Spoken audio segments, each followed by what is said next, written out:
Hey, this is A Year in the Life, and my name is Daniel. Today I'm going to be quickly showing you some general steps to make chainmail. So, you start out with these little jump rings, quick little guys. All you want to do is you want to open just a few of them. I like to start off just in general sections, so I do 9 open rings. And then you also need to close a few of these rings, so you need to close 16 of them just to start off with this initial section.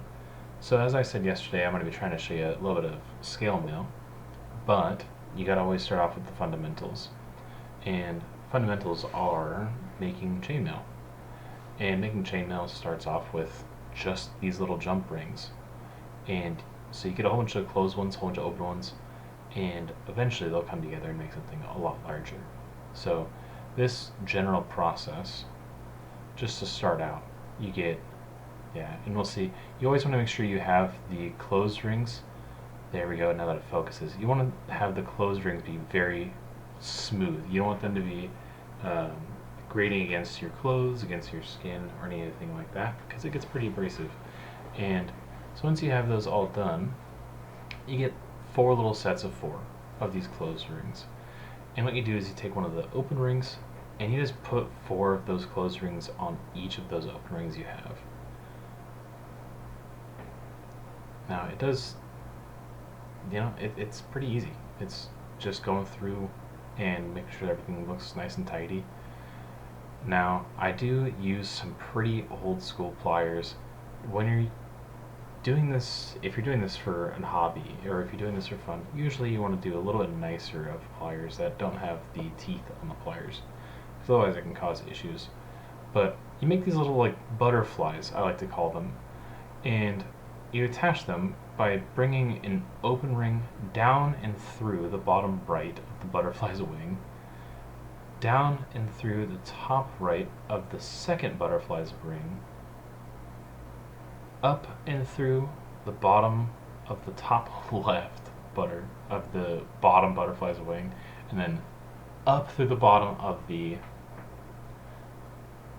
bottom left of the top butterfly's wing. That's the best way I can think of saying it.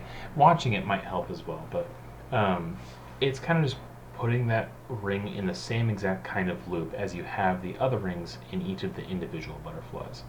And so you'll see it here in a second. I'm going to pull it a little bit more taut, and it'll show how it's meant to look. So that middle ring, that little middle ring is what we just put in there.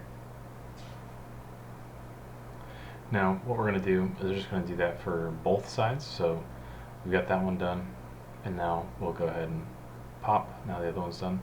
And those 3 open rings in the middle, we just attach them like that. That's the really quick intro to chainmail. Get rid of that. This is what scale mail looks like. Big ol' chunk of scale mail. This is what I've been working on for the past few days during my lunch breaks or whenever I have a little bit of time. Now, each one of these scales takes about 1 minute to put into place, including time to open up a jump ring, because every single one of those little rings took time to open up.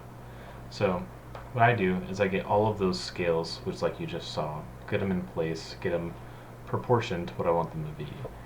And this pattern that I have going, I just get it set up and make it look kind of pretty, make it look how I want it to look, and then I just kind of go for it. I know I didn't go into the details of how to start off a full thing of scale mail, but really all you're doing is making sure that each piece is attached to another piece, kind of in the exact same way as you do with the chainmail. Now we are not doing the kind of 4-in-1 pattern, which is what you get with the butterflies, where you have 1 closed ring and 4 rings inside of it. That's why it's called 4-in-1. But we're kind of doing something similar. It's still a 4-in-1 sort of pattern.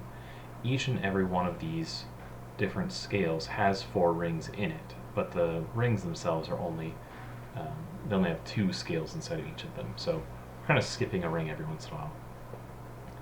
But watching me do this little process here, you'll see that you're kind of threading each of these individual scales as if they're almost like stitching them on. So you bring it through, and then goes just like that. It's super easy. to start it, you pretty much just do the same thing. You just line up a whole bunch of empty scales, put some other empty scales beneath them, and then attach them in the exact same way I'm doing it right now.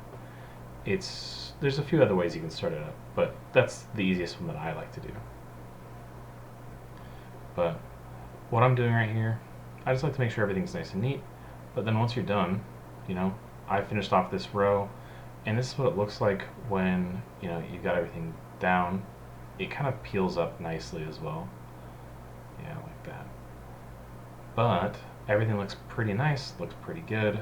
It jiggles pretty well, and I appreciate you watching. I can always do a more in-depth tutorial, but for now, I didn't have a ton of time to do a whole bunch of stuff, so I will see you guys on the next step.